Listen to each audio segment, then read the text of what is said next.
Welcome to my hood, Elderhood. I am your host, Coach Memory, where I ask that you listen with your ears and respect my hood. I am a young elder that turned my knots into ties. Therefore, now I'm on a queen's clock. And like the game of chess, only queens can make certain moves. My move now is to have thought-provoking conversations that will connect the elders to the millennials in order to strengthen the Black family. Now, my topic for today is prime of my life. And the reason why I wanted to talk about the prime of my life, because a lot of people ask me, well, why do you feel it necessary to host a podcast or have these thought-provoking conversations? So I wanted to just put it out there and you can speak about it and then you'll know. I can even say, well, why don't you go to a place where you can read it and know exactly why I feel like it is my time to have these thought-provoking conversations. So that is what the topic is about today. The topic is prime of my life. That is where I am. And I can tell you, it has been a journey, and please, you must know that you are forever, ever a student. And if you're lucky, if you're blessed, you'll also be a teacher. So when I say prime of my life, I had to have to go from the beginning to where I am now, the present. And people will always say, well, you have to leave the past in the past. You could never leave the past in the past. You should always welcome the past in your present, because sometimes you have to pull that past up in order to not make us the same mistake or to learn why you are where you are. You can't stay in the past, just like you can't go to the future. You have to live in the now. And that's where I am. I'm living in the now. And it is important for me, as I always say, to leave here empty. That's my goal. That is what I feel like I am supposed to do. I knew both sides of my family. And when I say both sides, let me be clear. When I say both sides, I'm talking about the patriotic side, my father's side, and the matriarch side, my mother's side. I knew both sides. I was loved by both sides. There's no perfect nobody, no perfect person, but I knew both sides of my family, and I think I'm a better person because of it today. I never pretended or professed to have a perfect family, but I did have family. I had a lot of examples. I'm telling you, I had not my grandfathers. Not only did I have my grandparents, I had cousins, I had my aunts, my uncles, my great aunts and great uncles. My grandfather's brother on my mother's side, brothers and sisters. My grandmother on my father's side, brothers and sisters. I knew them. I was truly blessed and didn't even know how blessed I was. So I understood what the importance was in having both sides, because what I didn't see in me in one side, I sure saw me in that other side. And sometimes it showed up, and baby, it showed out. And you're not going to always like what you see on either side, because why? We are only human. We are human beings. We make mistakes. We try to correct them if we're smart, or we keep repeating them until somebody shows up in the family that tries to turn that thing around. So that's who I am. Now, I had to find my way through a very large family. So when I say I had to find my way, on my mother's side, it was strange. Just like I have a tendency to stay close to their mothers and be around their mother's side, where the men, they are all about.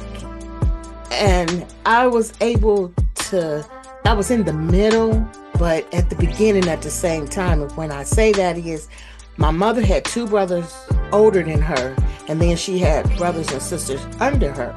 But when the men had children, you didn't see all of them. They wasn't all around. But my mother's, the ones up under, and you saw all of, we were like the older ones. Me and my siblings were the older children that was always around, that was from the first woman, which was my mother, and as far as the age is concerned. So me and my cousins that came after, that was under us, so we were like the older ones. Now jump and go back to my father's side. We were in the middle as well, but we were in the middle, but we were the older ones. It was a strange dynamic, but I had to find my way through that because I didn't understand. And we had so many different communities that I had to know who was my family and who was addition to my family, who was another sect, if you will, of the family. And it is not easy when you're trying to navigate through a large family. But I knew it was important for me to know who my cousins was on my father's side, the patriarch side, paternal, patriarch, however you want to use it, and who was the family on my matriarch, the maternal side. So once I knew, because in the Black community, from where I grew up and what I understood, everybody becomes family. So I had cousins on my mother's side calling cousins on my father's side cousins, and vice versa. I had cousins on my father's side calling cousins on my mother's side. But they're not cousins. They're only cousins via me and my siblings. So it was important for me to know, and it was important for me to understand the dynamics of each side. And why? Because you can't have a strong family mental legacy if you don't even know where you belong. If you don't even acknowledge, this is my side on that end. So people have a tendency to say, oh, hey, what's up, cuz? And take that lightly. I didn't take that lightly. You could be cousins, but I need to know where you a cousin at. Because when I started having children, which I did, 2 beautiful sons, kings now, they needed to understand who was family and who was not family. They needed to understand who was your cousin, who was your aunties, who was your uncles. And it didn't used to be like that when I grew up. I knew. But the way the families are separating now, friends are more family than family. And people don't know who they connected to and how they connected. And that needs to change. And that's why that is why I am having conversations. I'm building community. I'm not going to build a community and say, we all family now, without letting we built a community of family because of something we might have been lacking. But you're going to still know and have it written down. That's a requirement. That's a prerequisite. Not a prerequisite, but it's a requirement. When you come to this community, which is my hood, it's important for you to know from whence you came. It's important for you to connect the dot. And then we family, but we're just an extension to what God has blessed us with, whether you believe it's a blessing or not. Now, after finding my way and understanding, that's just how I was living, finding my way. I went from visible to invincible. So now that I feel like I'm in this invincible space, that's why I call it. So now that I'm in this invincible space, I can say I'm in the prime of my life. And that's why I can build a community, because I was invisible for a long time. And when you're invisible, no one knows you're around. So that's when you have to sit back and learn and listen and understand. And you have to put that thing in compartments. You got to compartmentalize. But that's not easy when you're young. That's when you have to pray to those ancestors and ask God to guide you on the right path. Because when you're invisible, and we all have an invisible point in our life, if we're blessed. But I was invisible And once that invisible space, it was time for me to come up out of that thing and come up out of that invisible space. I was visible. But once you're invisible for so long and you become invisible, people don't understand what you're doing. And it's not for everybody to understand. And you can't try to, what's the word I'm looking for? You can't try to babysit somebody in your walk, because everybody had their own walk. And if you try to people please, what I've learned when I was invisible, when you try to people please, once you're tired of that people pleasing stage in your life and you become visible, you have to give people time and grace to understand you coming into a new place in your life. Because if you love a person enough to say, this is where I'm at, or a person should understand, oh, she's growing up, she's evolving. We all do that if we're blessed.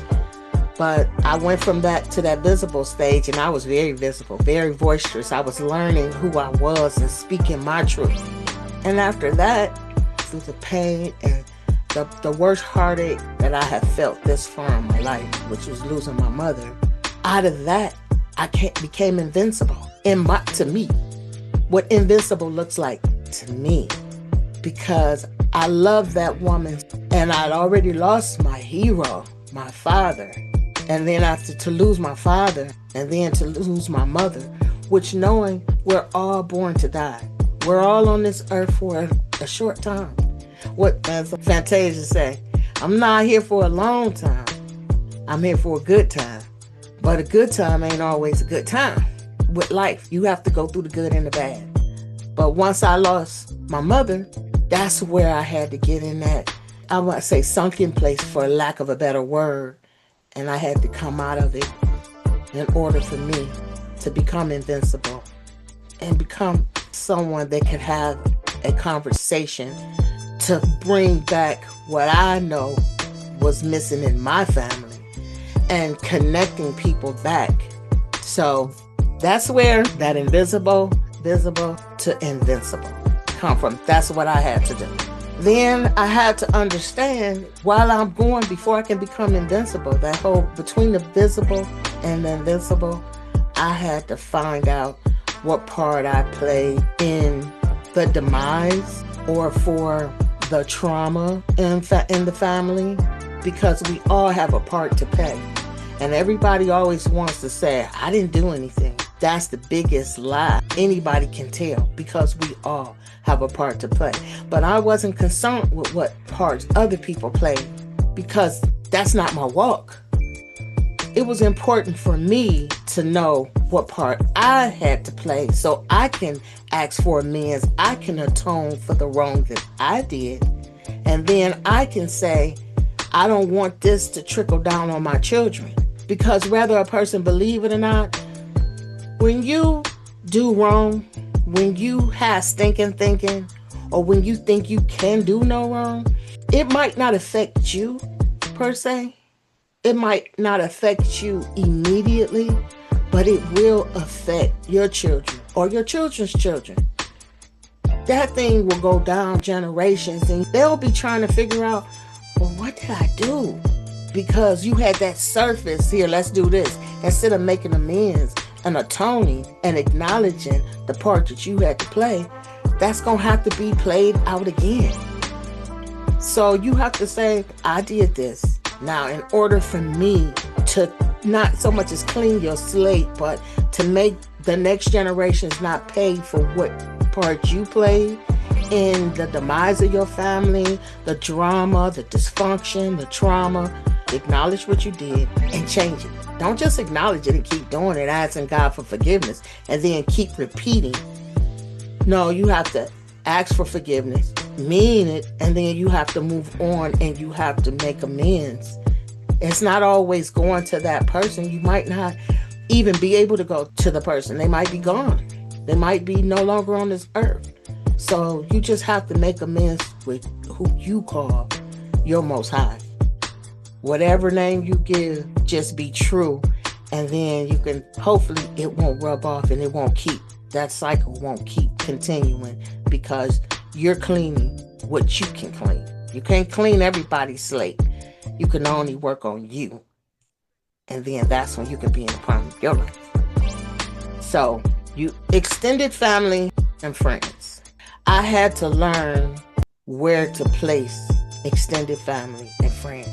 Because a person will say, I'm your cousin, but when they see you in the street, they're not your cousin. So, or once they break up with somebody in the family, they're no longer your cousin. They don't even want their kids to be a part of that family.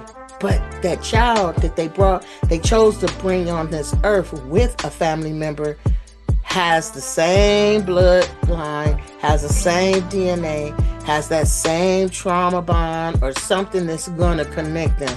So you can't just turn on and off who you're connected to. But extended family and friends have to be put in a place that they know it's a blessing to be up in here. You are an extension. And if you don't know what that extension means, and if you don't respect that extension, it's time for you to extend yourself on out the way. Now, that has nothing to do with the children, but they need to know where they come from. They need to know that they're connected. You should not leave your children thinking that their family doesn't love them because you no longer love the person that you chose to bring them on this earth with. Yeah, it takes two. So that, and along with those friends, people have been, the extended friends, they have been in the family for so long, the younger people think that they are family. And it's okay. But what is not okay is that they don't know that they're really not family. They're friends. They are an extension to this family. And they know the rules of this family. They understand and they respect this family so much so that they are like family. But don't get it twisted. They're friends. See, people will take that extended friends, but then as people start getting older, they start getting attracted to the people that they call cuz. And then they'll look and say, oh, well, we really not family, so we can sleep together. Then we become in a relationship. Do you know how confusing that is to a younger person that has been calling you cousin and also you cousin, or calling you mom or calling you dad, and seeing you come in a relationship with a cousin? That's unnecessary drama. That's unnecessary confusion in a world that's going to confuse our babies already.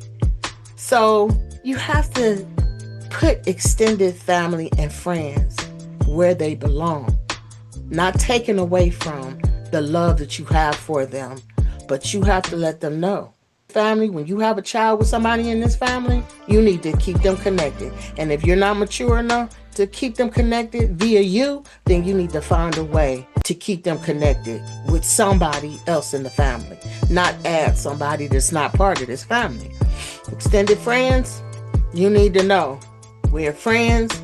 And if you are a friend and start calling yourself family, the young people need to understand what that looks like, or you need to know we ain't confusing no babies here.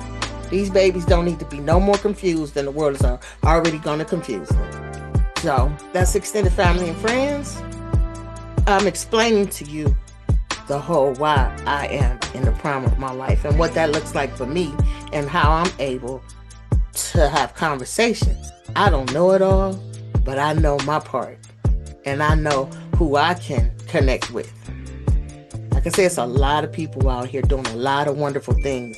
Between podcasting and coaching, I'm trying to connect with those that resonates with my conversation, that resonates with what I'm trying to do. Build a strength and strengthen the Black family. I once saw it. It wasn't perfect, but it was stronger than what it is now. Now, school, work, and community. My schooling, I didn't receive any degrees, but I've received a whole lot of certificates. And I received a whole lot of life experience. But I've always been a student. I always have been in a student frame of mind. I've always loved learning. Education has always been important to me, but not more important than life. I love books. I have book sense and I also have common sense. And if I had personally to choose between one or the other, I'll pick common sense all over over book sense any day. That's me. We talking about my prime. That's me. So community, I grew up in a lot of wonderful communities that you'll hear more about. And it was important for each community, I gained something different. I saw, people don't believe me when I tell them the way that I was brought up and what I saw as far as the community, how the houses ran and the teachers lived on the street and the police officers and the firefighters. We had so many examples. We were spoiled for choice. And that's no longer around. And if it is, I'm not privy to it and I would love to know about it.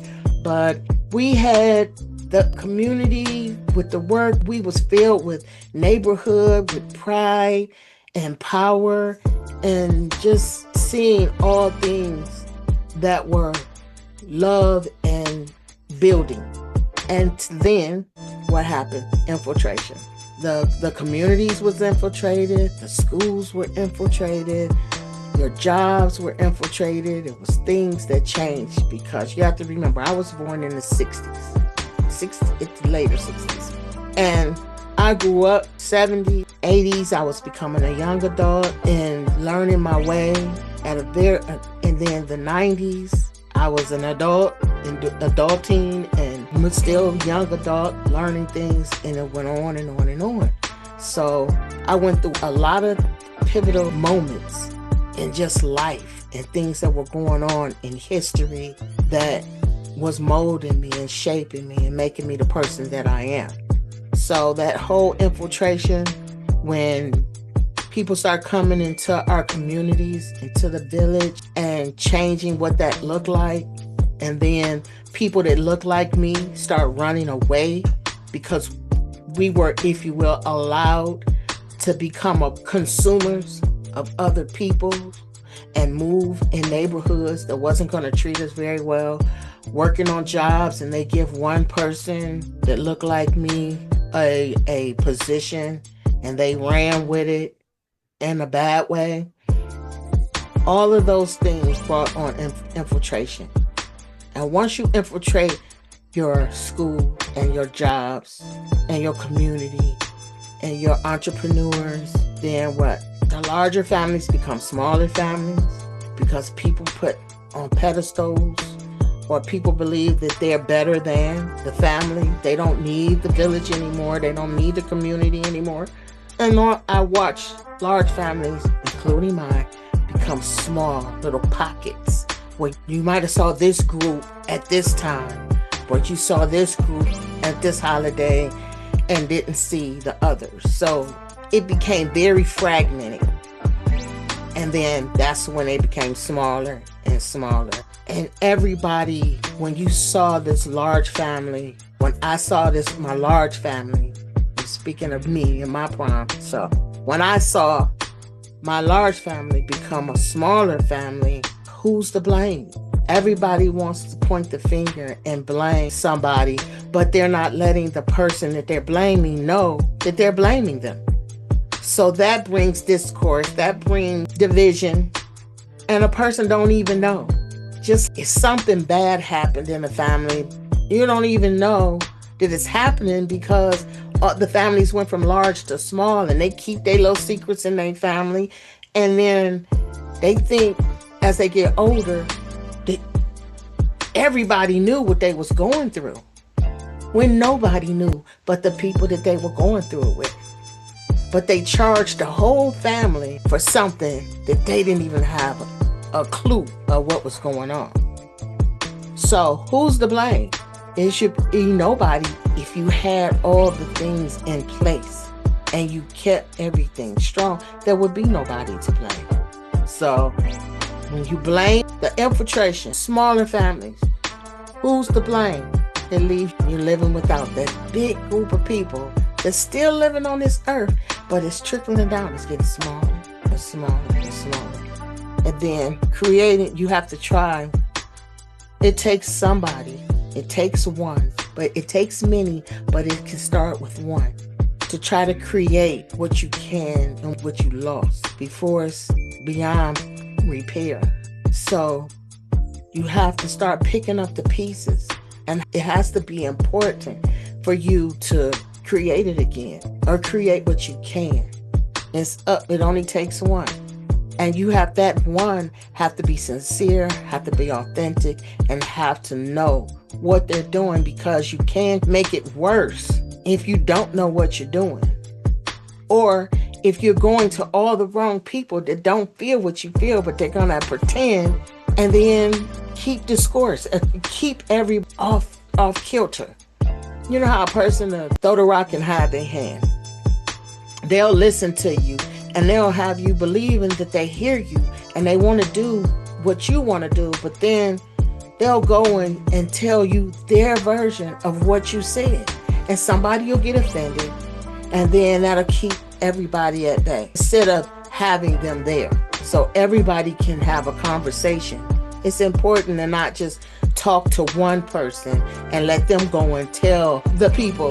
It's important for you to have different versions of you sitting in front of you, so everybody, and then say, did everybody hear the same thing? Anybody have any questions? Is this what we're gonna do? Are we all in? Let's get this family back and let's create what we can before it is beyond repair. You don't want, and when it's beyond repair, that means ties are severed. You have to know who is a leaf, who is a branch, who is a tree, who is the root. Everything starts with knowing. So you can say never again. And this, if you do that, it will never happen again. And that's what I'm here for it to never happen again. Guidance is the key. And moving on and living your best self. And I say never again. I want to be a cautionary tale for the younger versions of myself. I'm not perfect. I didn't do everything right. Family is still not what it once was, but I still keep hope alive. And I still understand that just because you are not connected, you still can have the same story. And that's why I always say, if I'm your cautionary tale, and I can say, this is what we can do to build a strong family. These are the tools. This is what you have. You go. Let's do this. I can guide you. But let me be your cautionary tale, because everything didn't turn out like I wanted to turn out for you, for me. So I don't want you to be where I am today with ties that have been severed. Yes, with ties that things that generations before me worked hard to keep together will no longer be. It's a sad thing, but it's a fact. And I don't want it to happen to you. So that's my prime of my life. And that's where I am. And that's why it is my time now to have these conversations. I'm your cautionary tale, and I can show you how. On that note, you know what time it is? It's my segment of Don't Shoot the Messenger, Change the Message. You hear that music? Today, Don't Shoot the Messenger, Change the Message is stop silencing your roadmap. Don't let all the gems, the grapes, the knowledge be buried in the ground. Let the elders, before they become ancestors, guide you, give you the roadmap, let you understand who you are, where you are, so you don't have to try to pick up pieces like I discussed earlier. You don't have to try to come together and do this thing again. You can know and go on about your life and live it, and you'll have a roadmap. And when you have a roadmap, it's generational. It'll stand the test of time. So stop silencing them. Listen, write it down. A roadmap to your family. And then what? Go on and live your best life and keep it going. Don't just hold on to it. Don't be what they call a gatekeeper. Don't keep it. Spread the love. Keep people living through memory. That's what it's for. People The only way they die is for you to stop talking about them and to stop doing what you were told to do. All right, till next time, I leave you on the Black hand side with positive energy, peace, and Black pride. I want my knots and my ties to know that you are never alone. And if you don't have a connection to family, you do now. I'm here to build what? Community. You can book a one-on-one discovery call with me, Coach Memory, and we can discuss what the next steps look like for you. You can also find me on all social platforms. I have a Facebook page, Family Legacy Coach, and I have a private page on Facebook called a Queens Club. And that's where we go as queens. It's for the queens. But this is where we go to know, love, and be thyself so we can be better queens for our princesses and kings. Know, love, and be thyself. Let's heal so we can build. Okay, get these done. Let's end for